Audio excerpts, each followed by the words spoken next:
Hola, ¿cómo están amigos? En este video vamos a tocar el tema de ascariasis. Es un tema bastante interesante, el cual también es una parasitosis producida por un nemátodo llamado Ascaris lumbricoides. Este nemátodo va a producir una geohelminthiasis, lo cual significa que va a necesitar de unas condiciones específicas de la tierra, como la humedad, la temperatura, para que sus huevos puedan resultar infectantes para el ser humano. Todo ello vamos a desglosarlo un poco más en este video. Y primeramente voy a hablar del agente etiológico. El agente etiológico es el Ascaris lumbricoides, el cual es un nemátodo intestinal de un gran tamaño, pero va a haber una diferencia en el tamaño de la hembra y el macho. En el caso del adulto hembra, va a medir entre 20 a 30 centímetros de longitud y unos 3 a 6 milímetros de diámetro. El macho va a ser un poco más pequeño, de unos 15 a 20 centímetros de largo y unos 2 milímetros a 4 milímetros de diámetro. El color de ambos va a ser de un color rosado o blanco amarillento, y en los sexos se puede diferenciar de una forma macroscópica viendo sus dos extremos. Primero podemos ver el extremo posterior, que en la hembra va a resultar de una forma recta, y en el extremo posterior del macho se va a ver una curvatura. En esta curvatura, en la parte más distal, podemos apreciar dos espículas quitinosas, que van a servir para la copulación. En el caso del aparato digestivo, estos parásitos presentan una boca, esófago y el intestino. La boca se encuentra en el extremo anterior y va a estar formado por 3 labios prominentes. En cambio, el esófago y el intestino van a desembocar en el ano, situado en una cloaca en el extremo posterior. En el caso del aparato genital, si se le hace un corte transversal a la hembra, en el tercio anterior y medio del cuerpo, se podrían apreciar 2 ramas uterinas que desembocan en la vagina, la cual se comunica con la vulva. En el caso del macho, los órganos genitales desembocan con el intestino en la cloaca. Estos parásitos, macho y hembra, van a tener una gran musculatura en sus paredes, lo cual les permite mantenerse fijados en la luz del intestino delgado, y esto evitará que sean arrastrados por el peristaltismo intestinal. Y también, cuando existen varios parásitos, se pueden enrollar unos con otros formando nudos. La vida promedio de este parásito es más o menos 1 año, y cuando mueren pueden ser eliminados espontáneamente. Por lo tanto, se menciona que puede haber una curación espontánea, siempre y cuando el paciente no se reinfecte. Se menciona también que no existe la posibilidad de una reproducción dentro del intestino, puesto que todas las infecciones se hacen a partir de huevos que van a embrionar en el medio ambiente. Estos huevos son expulsados por las hembras a través de las materias fecales. Los huevos fértiles tienen una forma oval o redondeada y miden aproximadamente 60 micras de diámetro. Tienen 3 membranas. Van a tener una membrana externa mamelonada y 2 membranas internas lisas. El color que presentan es el café, por estar coloreados por la bilis. Además, estos huevos en su interior presentan un material granuloso que posteriormente dará origen a las larvas. Por otro lado, los huevos infértiles provienen de las hembras no fecundadas. Estos van a tener una forma más irregular y alargada. Generalmente van a tener una sola membrana. Los huevos infértiles obviamente no son infectantes, pero tienen una importancia en el diagnóstico, pues nos indicarían que solamente hay Ascaris hembras en el intestino. En el caso de que no se encuentren huevos, pudiera ser que solo haya parásitos machos. Ahora veremos lo que es el ciclo de vida, mencionando primero que la hembra de Ascaris lumbricoides va a tener una gran actividad reproductiva. Esto se dice porque aproximadamente va a poner 200.000 huevos al día. En caso se encuentren Ascaris hembra y macho, se dará producto a los huevos fertilizados, que se van a eliminar al exterior en las materias fecales. Y como se mencionó en un inicio, esta es una geohelminthiasis, puesto que requiere que los huevos caigan en la tierra húmeda, que sea sombreada y que tenga una temperatura entre 15 a 30 grados Celsius. En estos huevos se van a formar las larvas en un periodo de 2 a 4 semanas, y cuando esto suceda, los huevos ya se pueden considerar infectantes. Además que pueden permanecer en esta forma durante varios meses, antes de ser ingeridos propiamente por el hombre. Bueno, una vez ya ingeridos, las larvas salen a la luz del intestino delgado, luego pasarán a la circulación, después a los pulmones, y luego nuevamente regresarán al intestino delgado, donde se convertirán en parásitos adultos. Es ese recorrido a grandes rasgos. Pero si ahondamos un poco más en él, podemos mencionar que en la pared del intestino delgado, primeramente encontrarán un capilar que los llevará hasta el sistema venoso linfático, luego irán al corazón derecho, después a los pulmones. Aquí romperán la pared del capilar y caen en el alveolo. En el alveolo van a demorar unos 10 días, pues van a sufrir 2 mutaciones y van a aumentar de tamaño. Luego pasarán a la vía respiratoria, donde serán deglutidas. Estas larvas pueden resistir el jugo gástrico y pueden pasar luego al intestino delgado, donde se van a convertir en adultos. El tiempo requerido para llegar al intestino a partir del momento de la ingestión del huevo infectante es de aproximadamente 17 días, y después, para convertirse en adultos, necesitan un mes y medio. Esto se denomina periodo prepatente y se relaciona desde el momento en que la hembra adulta ya tiene la capacidad de poner huevos que pueden ser detectados en las materias fecales, que viene a ser aproximadamente 2 meses. Viendo ahora la patología y patogenia, podemos ver los efectos patológicos de acuerdo a la localización de las diversas formas evolutivas. Primeramente, las larvas en el pulmón van a producir una ruptura de los capilares y de la pared alveolar. Pueden producir con ello hemorragia e inflamación, y además del síndrome de Loeffler, que se caracteriza por las múltiples lesiones que se presentan en el alveolo, además de un exudado inflamatorio y hemorrágico. Esto se puede observar a través de rayos X. Algunas veces las larvas no siguen un ciclo normal a través del pulmón, sino que pueden ir hacia los capilares y luego hacia la circulación arterial, donde se pueden diseminar por los distintos órganos, con la consecuente producción de granulomas. Cuando los parásitos vayan al intestino delgado, aquí pueden producir irritación de la mucosa, además de que se pueden entrelazar formando nudos y con ello la obstrucción del intestino. De todo lo nombrado, la patología de mayor gravedad se presenta por las migraciones de los Ascaris adultos, que pueden llegar hasta distintos sitios del organismo.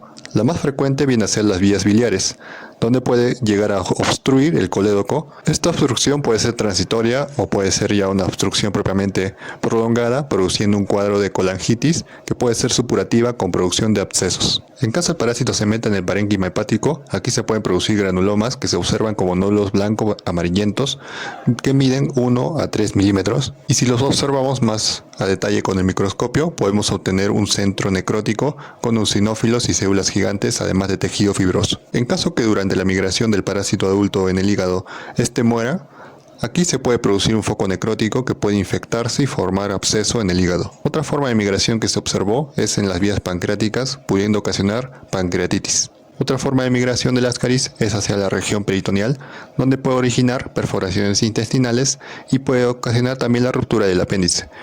Con ello originará granulomas similares a los que se producían en el hígado, y en ocasiones puede presentarse también fístulas al exterior, por donde estos parásitos pueden salir al exterior. Existen otras migraciones que son menos frecuentes, como a las vías respiratorias, la boca y las fosas nasales. En las manifestaciones clínicas tenemos que un buen número de casos de infección vienen a ser asintomáticos. Sin embargo, en algunos casos sintomáticos podemos tener algunas afecciones de tipo respiratoria y alérgicas, que se consideran como las primeras manifestaciones clínicas luego de la infección. A nivel del tracto respiratorio, estas manifestaciones pueden ser leves y se pueden confundir con una infección respiratoria de otro origen. Algunas veces se puede presentar tos, expectoración e incluso fiebre. En algunos casos se presenta eosinofilia, manifestaciones alérgicas que pueden ser de tipo asmatiforme. Y en el caso de las alergias puede haber una hipersensibilidad, donde se va a presentar el síndrome de Loeffler, que va a presentar un cuadro respiratorio agudo con fiebre, tos, expectoración, además de estertores bronquiales y signos de consolidación pulmonar. Este síndrome es más común en las personas que se infectan por primera vez o que viven en zonas no endémicas. En las manifestaciones intestinales tenemos que el parásito adulto se va a alojar en el intestino delgado, lo cual va a producir irritación mecánica por contacto y presión, además que va a causar dolor abdominal difuso como síntoma más frecuente.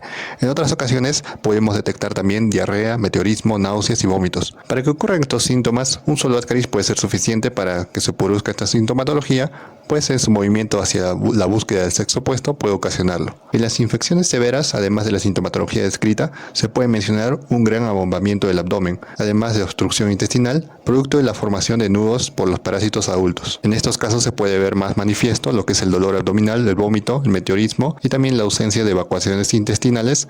A la palpación se puede detectar también una masa abdominal. Si queremos hablar de las migraciones de estos parásitos, tenemos que tener en cuenta que las manifestaciones clínicas van a ser variadas de acuerdo a los órganos infectados y que pueden ser desencadenadas por la fiebre o algunos medicamentos como los anestésicos y los antihelmínticos benzimidazólicos. Entonces, en el caso de que veamos una invasión en las vías biliares, la sintomatología puede ser propia de un síndrome de obstrucción biliar, similar a los ocasionados por los cálculos biliares y a la colecistitis. Entonces podemos presentar dolor agudo en la zona hepática, que sea resistente a los analgésicos. Se puede ver también ictericia, fiebre, leucocitosis con neutrofilia, además de vómitos y defensa muscular en la región afectada. Algunos factores predisponentes para que se dé esta migración a estas zonas puede ser que el paciente tenga presencia de litiasis o que se haya sometido a unas cirugías previas de esta zona. En caso hablemos de una migración de los parásitos hacia el hígado, aquí se pueden producir abscesos de tipo piógeno, donde sus características principales van a ser la fiebre, el dolor de la zona hepática, malestar general y leucocitosis. Además, que si los parásitos detectados en el hígado corresponden a las hembras,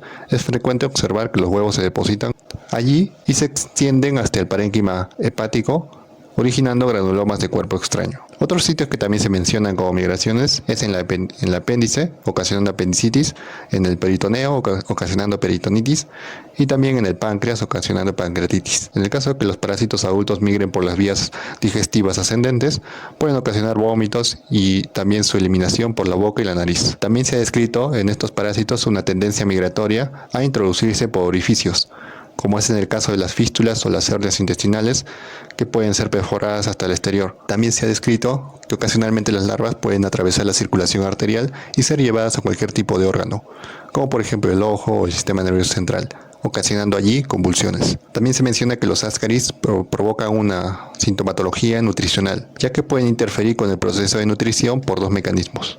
Primeramente produciendo anorexia, pues disminuyen la ingestión de los alimentos.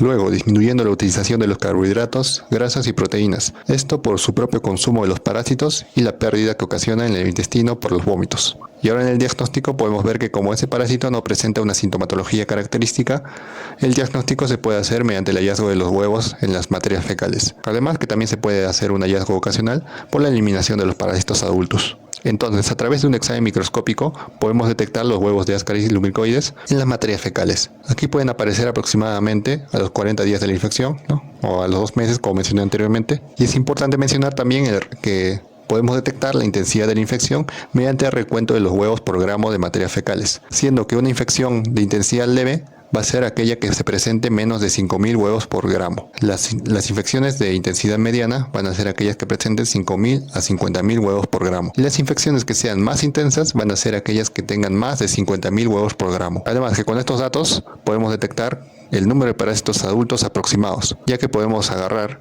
los números de huevos por gramos divididos entre 2000 y nos dará un aproximado del número de parásitos adultos. Además, en el diagnóstico podemos mencionar que cuando solamente haya parásitos machos o bien hembras inmaduras, el diagnóstico se va a hacer más difícil, porque en el examen coprológico no se van a encontrar huevos. El otro método diagnóstico es mediante la identificación del parásito adulto, mediante sus características morfológicas externas. Podemos apreciar así en su extremo anterior la identificación de 3 labios orales. En su extremo posterior podemos identificar la cola si es que es recta o es curvada, dependiendo del sexo. Otra ayuda para el diagnóstico es las imágenes radiológicas. Podemos usar las radiografías simples de abdomen, también las radiografías del tracto intestinal hechas con medios de contraste, donde ocasionalmente los parásitos pueden ingerir el medio de contraste y hacerse visibles a la radiografía. Con el uso de la colangiografía se puede revelar el Ascaris lumbricoides en las vías biliares y contribuir al diagnóstico de ascariasis hepatobiliar, donde también nos es útil la ecografía, que podemos usarla para determinar el diagnóstico de ascariasis hepatobiliar y pancreática. Otra ayuda que podemos tener es mediante el aumento de los eosinófilos, lo que se llama eosinofilia. Viendo ahora la epidemiología y control, tenemos que el Ascaris lumbricoides es uno de los parásitos más difundidos en el mundo. Esto va a ser más que todo en los países tropicales, donde hay una alta prevalencia debido a la distribución geográfica del parásito, ya que sabemos que en estos países tropicales los huevos tienen una gran durabilidad debido a las condiciones ambientales, como puede ser la humedad, la temperatura y el tipo de suelo. Esta parasitosis es una geohelminthiasis,